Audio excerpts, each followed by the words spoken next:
What do you get when two flamingos walk into a bar? I don't know. Find out on this week's Brew Review with Josh and Amelia. Hey, let's check it out. Cheers. All right, it's Friday, it's happy hour, it's the Morning Hog Show, and Riggs and Guy Brew Review. Josh Amelia from S4 Parade! Yeah! Yeah, man. Yeah, there's nothing wrong with applauding for ourselves because we get to crack the seal on a weekend of tasty beverages, SR Parat style. Of course, srparat.com. You can go track down the beer finder and find any and all of these great flavors. Where are we going today? I see a nice little palette of cans and bottles. Yeah, we got some new stuff and a little bit older stuff, and just kind of decided to mix it up today. Okay, I like it. You know, this will shock you guys, but I do enjoy, as does Guy, beer. And so we have 4 tasty beers to enjoy today. Where are we starting? So we got a new, let me rephrase that. A seasonal from Bell's that we just got back in. It's their Flamingo Fruit Fight, which is very difficult to say. Flamingo Fruit Fight? From Flamingo Fruit Fight. Yes. Oh, okay. So, 2 flamingos walked into a bar. Go ahead. And there was a fruit fight.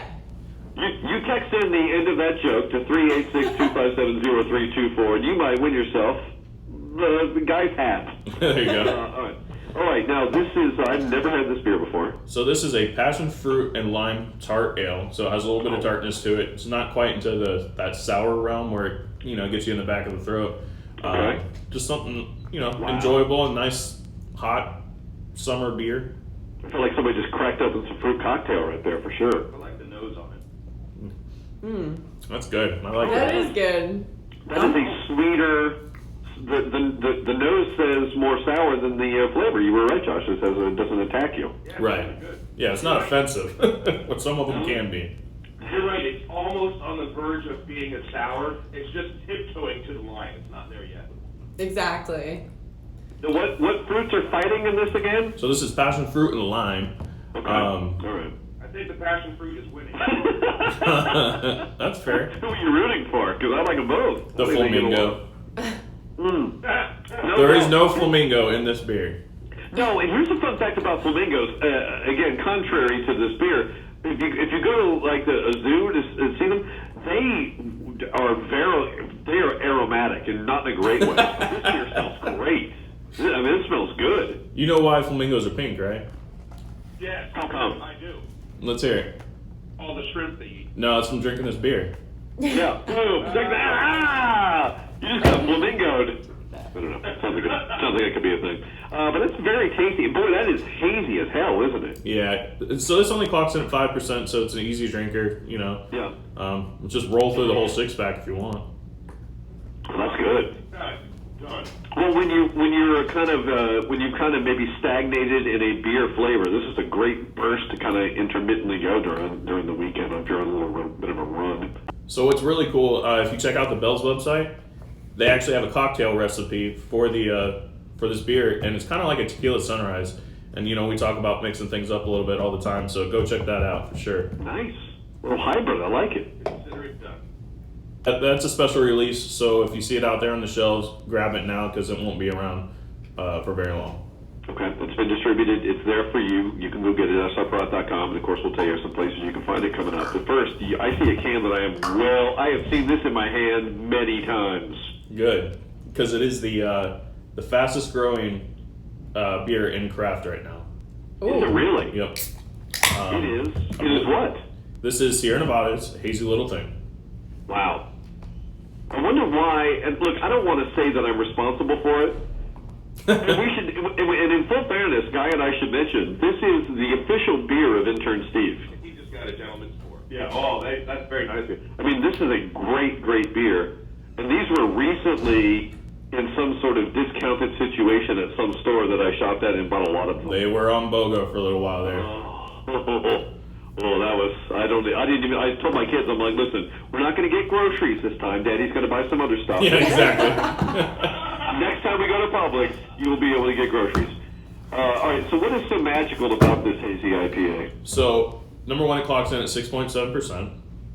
Only 35 IBUs, so it's not super bitter or anything like that, and that kind of goes because it's a hazy New England IPA.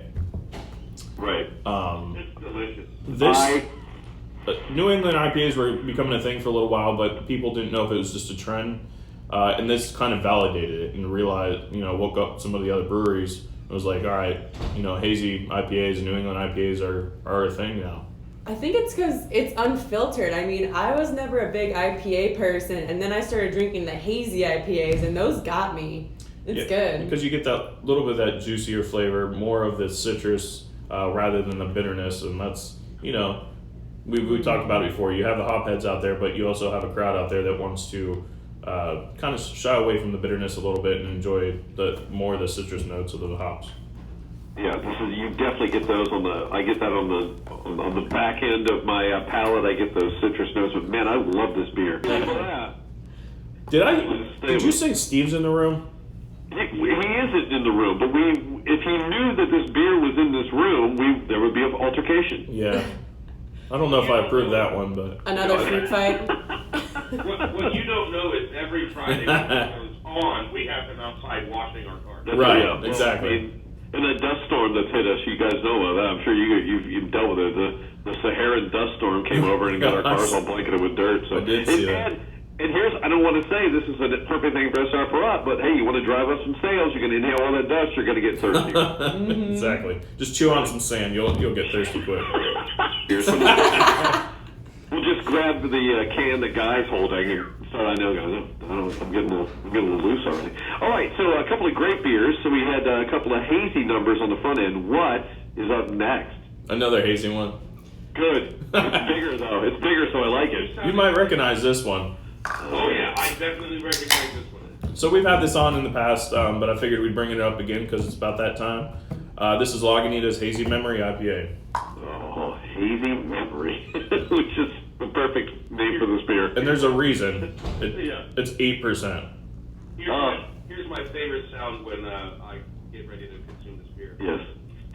Does that bring back good memories? Should. Now, this is one of those big boy cans, which I like a lot. Yep. 16-ounce, 4-packs. Yeah. And with that ABV, it's a cautionary tale. You should remember that you have a larger can in your hand. Thank you. I do have a short story about it. Okay. When they first introduced this product, I was up at the Lagunitas up there in Chicago for a distributor meeting. Yeah. And they had buckets on the table. Well, at the time, this beer hadn't been introduced, so I wasn't really sure what it is. And if you look at the can, the ABV is not on the can anywhere.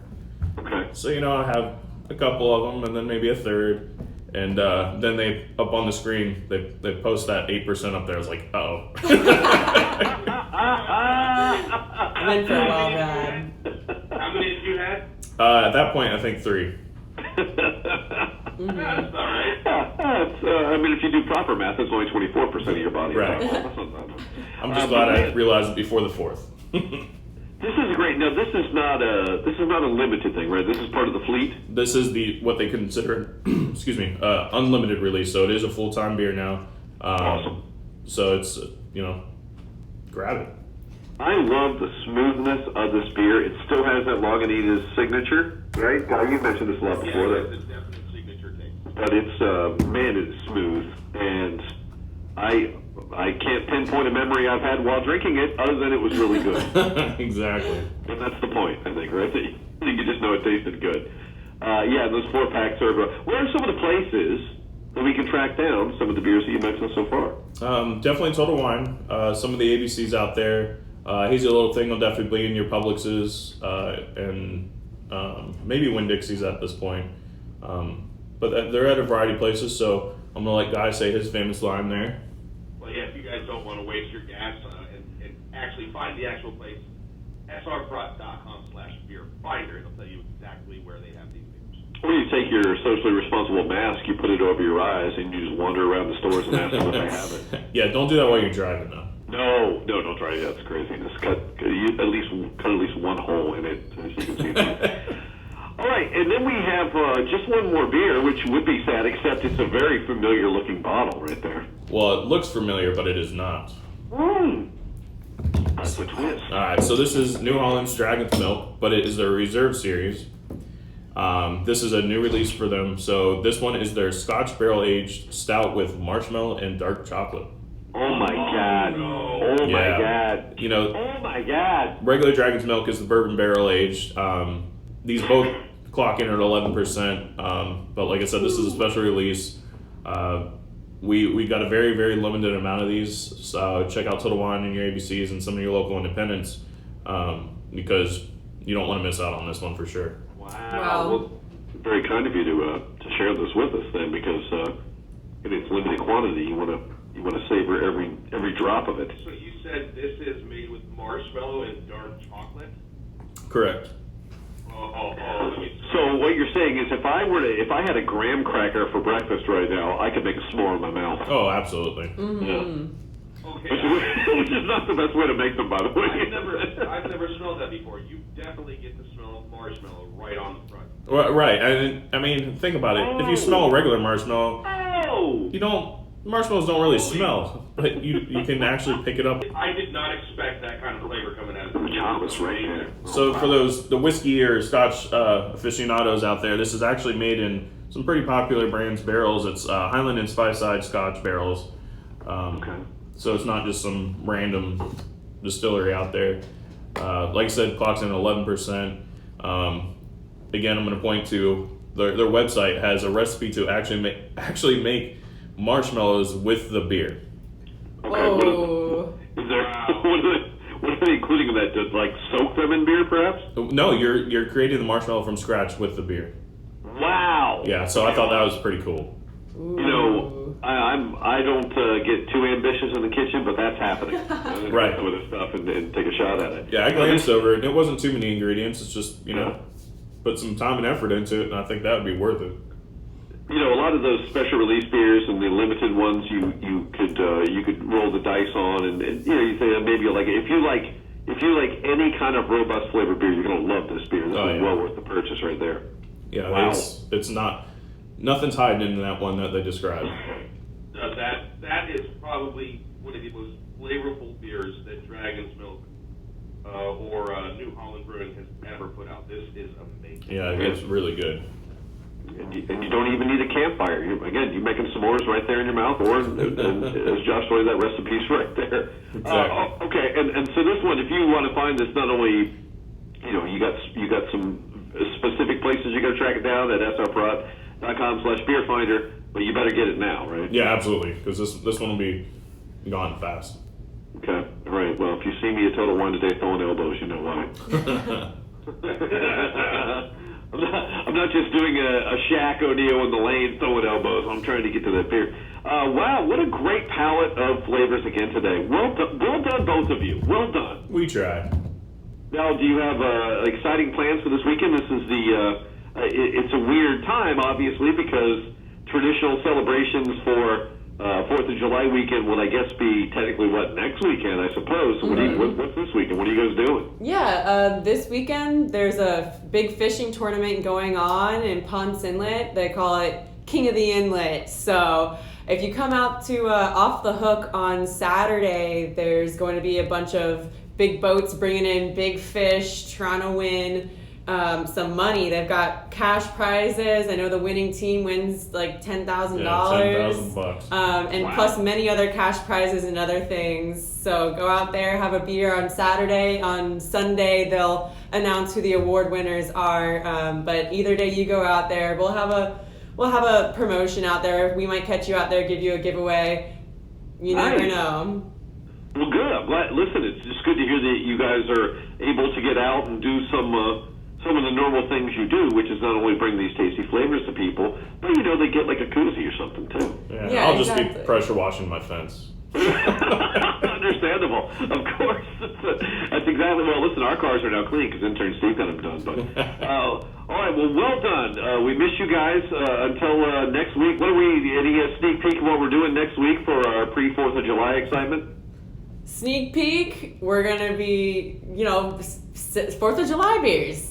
Oh, okay. All right. So we're going to keep it American. We're going to keep it classic. We're going to keep it red, white, and blue.